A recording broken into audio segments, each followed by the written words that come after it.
the only sports show you can dance to, and really, really understand that dance was the first sport mankind ever knew. And so we are still dancing.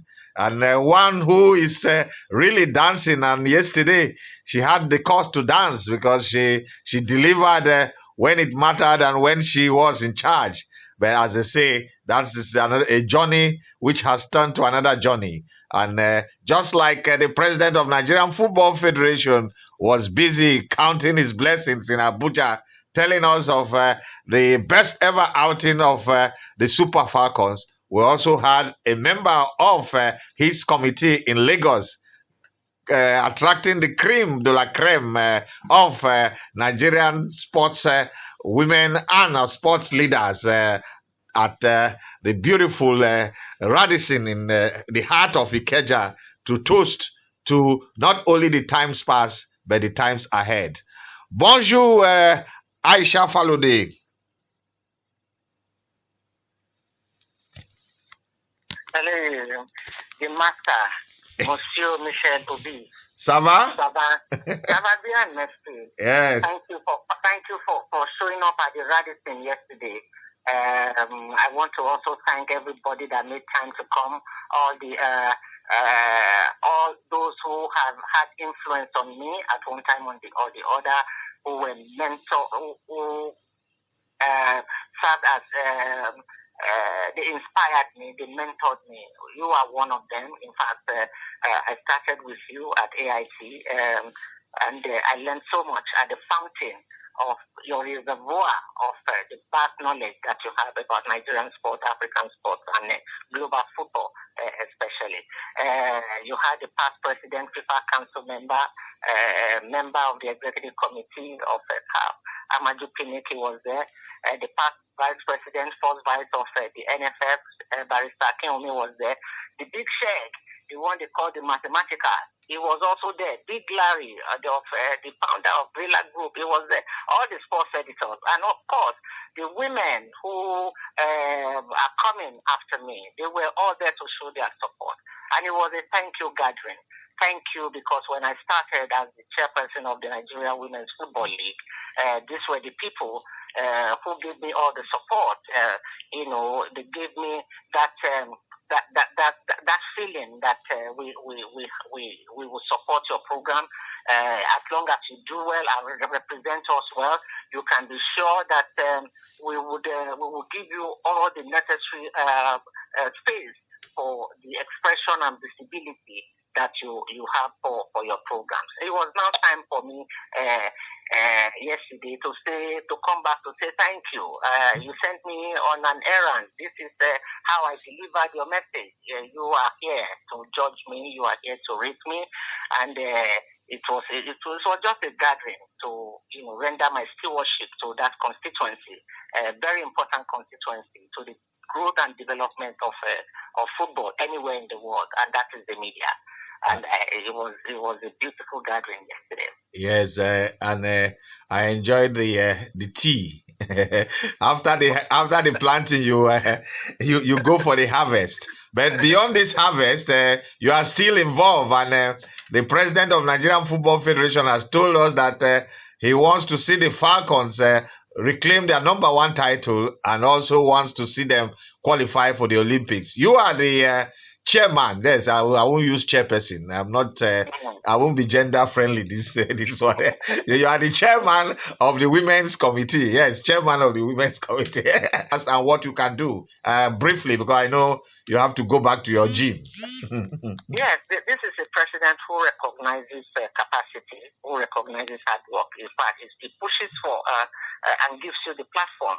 When you talk about the tune at the top, really supporting good ideas, good vision, strategy to achieving those visions, is one who will support you and give you the platform to express yourself, to get the job done.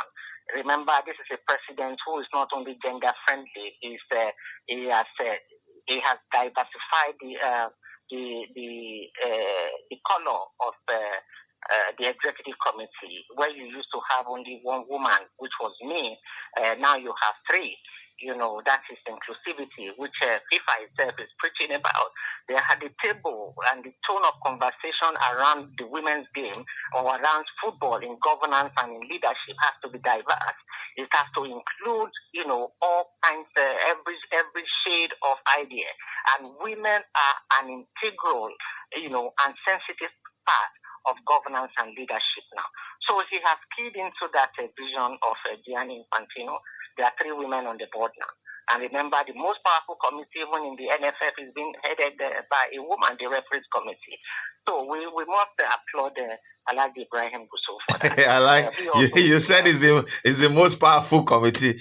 They will tell you that the technical committee is the most powerful. No. The referees committee is very powerful. The integrity of the game. Yes. The integrity of the game lies and relies in the capacity of those who make those decisions, in officiating and match officials. Very correct. If you do not get that one right, then really you really do not have game. You don't have football. So that integrity he wants to protect, and he wants to protect it very well. So if he has given it to a woman, it means that he has the trust of women in making that delivery. Yeah. So be that as it may, I was given this platform by another very sensitive, gender-sensitive president, Amadou Melvin Pinnick. He saw the capacity, and I gave you my scorecard yesterday of the reforms that we brought into the NWFL, from payment of indemnities to even the match officials, talking about the referees now,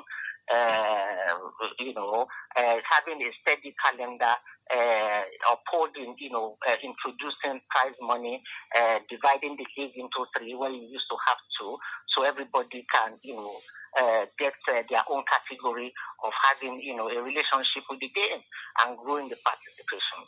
And FIFA had told us that the World Football Strategy they are sending to their member associations lies on 5 pillars.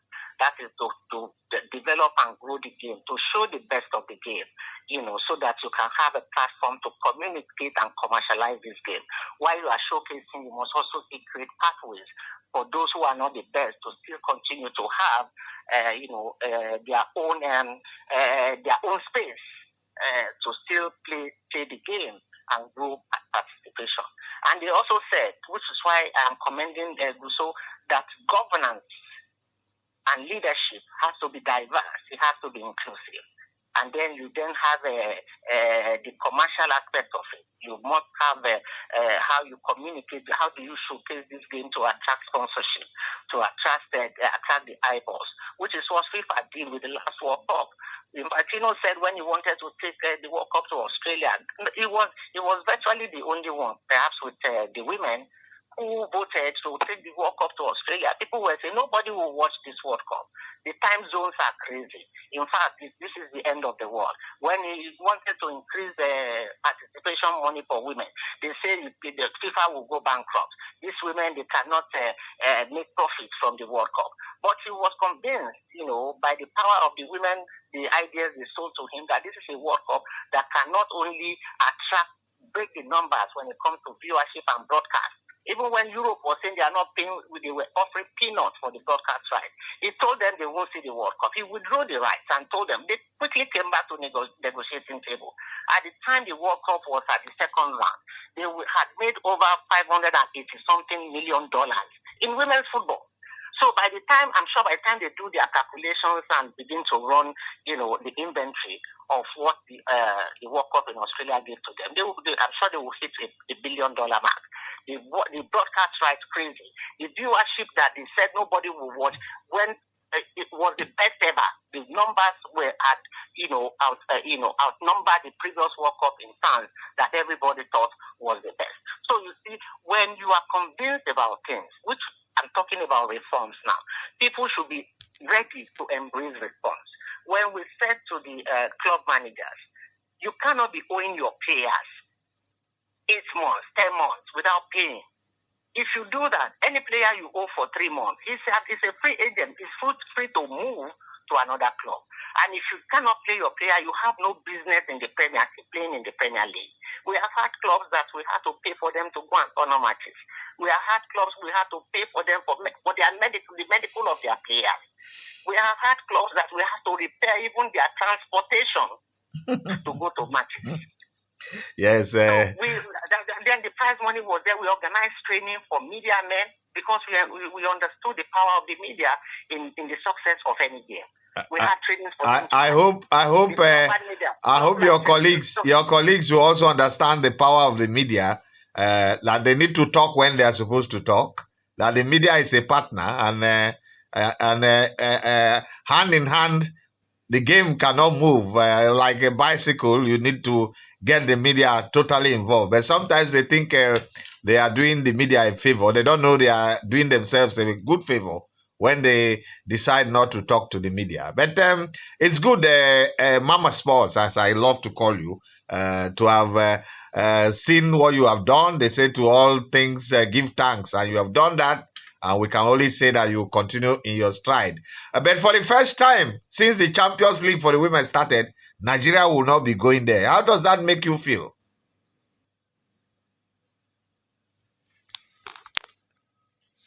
Okay. Hello, I think we lost her, or the network went down. Okay, we'll keep it at that. Next time.